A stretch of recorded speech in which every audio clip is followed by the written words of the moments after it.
a pesar que se dice el 13 de abril, pero se comunicó el 21 de abril, de que al lugar, dice esa solicitud del colectivo Rafael, contigo siempre Rafael, o algo así, de que pueda realmente el presidente, que puedan recolectar las firmas para que en referéndum el pueblo decida si acepta o no que pueda ser candidato al presidente de la República. Esto es una cortina de humo. ¿Qué es otro show? ¿Otro pretexto como para de alguna manera disfrazar la tragedia que vive el país? Sí, yo ya me referí a eso hace un momento, el hecho de montar un aparato que va a recoger firmas entre mayo, durante 6 meses, pues son 6 meses, mayo, junio, julio, agosto, septiembre, hasta octubre van a recoger firmas. Es decir, el movimiento, el escándalo de si van a llegar, si no van a llegar, que cuántos centenares de miles van, ya perturba a la nación y la distrae. Pero entonces el Tribunal Supremo Electoral, llamémoslo así, tiene un mes para decidir. Pues entonces estamos en noviembre y luego el Consejo, la Corte Constitucional tiene de nuevo que intervenir para calificar la pregunta. Entonces ya estamos en el mes de diciembre, pues que en el mes de febrero es la elección del presidente, y dicho sea de paso, no hay nada seguro y se cierran las elecciones antes, pues claro, la inscripción de los candidatos, está prohibido. Esto es muy importante destacar, que lo refirió Pancho Huerta en el diario El Expreso hace 3 o 4 días, haciendo presente, y tiene la razón, en observar y cuestionar, porque la Constitución política no admite cambios en las leyes en el año previo a una elección, y están en pleno año previo. Hasta en la víspera de la elección. Pero esto es un desprecio a la democracia, al orden constitucional, al orden constituido. ¿Qué mismo es? Es que el presidente, tengo la impresión de que él está compitiendo en un escenario distinto del razonablemente concebido por nosotros. Es decir, yo me imagino que yo puedo y tengo derecho, y además lo sé, que puedo competir contigo y con cualquiera de ustedes en un determinado puesto. Pero lo que ocurre es que el presidente del Ecuador, él cree que se mueve en un escenario internacional, y entonces compite es con Evo Morales. Él compite es con Maduro. A los otros estamos en Capitol él compite con los otros gobernantes de la llamada ALBA, del grupo comunista, a ver quién es el más temerario, quién es el que causa más daño al capitalismo en cualquier forma. Este es el valiente para ello. La medida, el índice del valor, es arruinar a los pueblos. Esta es la verdad. Y un mensaje para Venezuela: lamentablemente, que están haciendo lo que deben hacer, es decir, tocar todos los timbres a la vista del público, pero yo tengo la impresión, por la experiencia histórica, de que el comunismo solo se va a balazos, y siempre ha dejado vacías las arcas públicas. La guerra civil española costó 1 millón de muertos. 1 millón de muertos. Allí no se imaginó, ni nadie se imagine, que esto se da así nomás. Venezuela tendrá que afrontar ya no la prisión del señor López y del señor Ledesma y todas estas figuras que me son tan simpáticas y con las cuales me siento perfectamente identificado, aprovechando de paso para confesar mi admiración a nombre de todos los caballeros por la esposa de López, la señora Tintori, que es una mujer admirable. Presidente. Bien, aunque no lo sea y sea Ledesma o el que sea, lo cierto es de que ellos están haciendo lo justo, pero deben estar preparados para que esto siga el ejemplo, y sí, no es un ejemplo en el sentido de que es un modelo, sino lo que dice la historia. Es decir, esto, salvo que surja un Gorbachev, que para mí es una figura extraordinaria, una de las 3 figuras extraordinarias, Roosevelt, Churchill y Gorbachev. Ese es el siglo XX. Surge en Venezuela una figura que suscite tanta admiración, que logre contener la avalancha inevitable, porque si no van a la ruina. Y aquí en el Ecuador lo mismo. Pero si estas personas, enseguida Jorge, te escucho religiosamente, pero es que no quiero dejar de decir algo más. En el Ecuador sucede lo mismo. Aquí estamos expuestos a que nos hagan trampa con cualquiera de los candidatos a la presidencia, y que ya el hombre se prepara para ser reelegido nuevamente, y eso entonces incrementa el riesgo de la trampa, es decir, el riesgo de la trampa. Y entonces esto, y alguien me preguntó anoche, ¿Y qué es lo que sucede y debemos esperar que sobrevenga después del terremoto? Le acabo de contestar. Quizás lo que se necesita es un terremoto político-jurídico que culmine en una asamblea constituyente. Eso es lo que se necesita en este momento. Y terminó el asunto. Y terminó este problema. Y nadie puede oponerse a esto, y no tendría nada de raro que las Fuerzas Armadas lo recomienden, porque ellas garantizan, de conformidad con la letra de la ley, la defensa de los derechos del pueblo del Ecuador.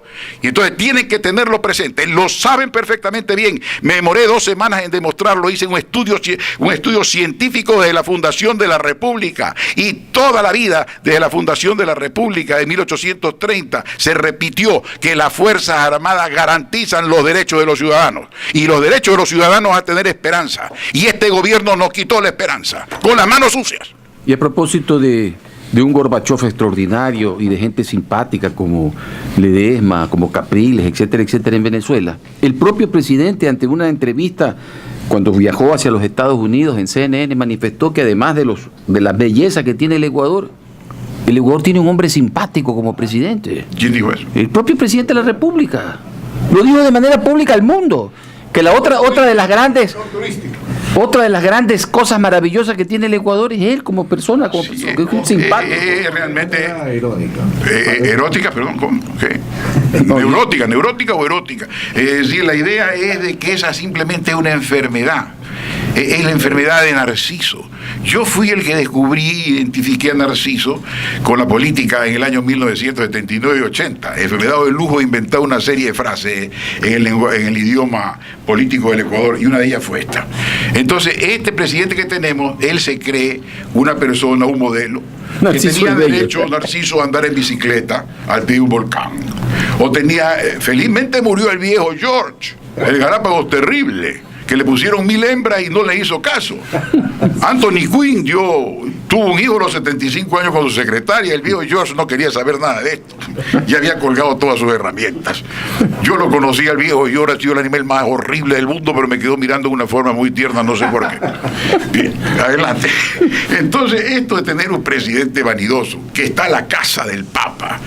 El Papa dicta una conferencia, enseguida corre a Roma para sugerir que él es el asistente del Papa, el iluminado, el que lo nutre. Es que yo reclamo terminantemente como cristiano y educado en el colegio de los hermanos cristianos y uno de los primeros estudiantes del colegio de La Salle de todos los tiempos.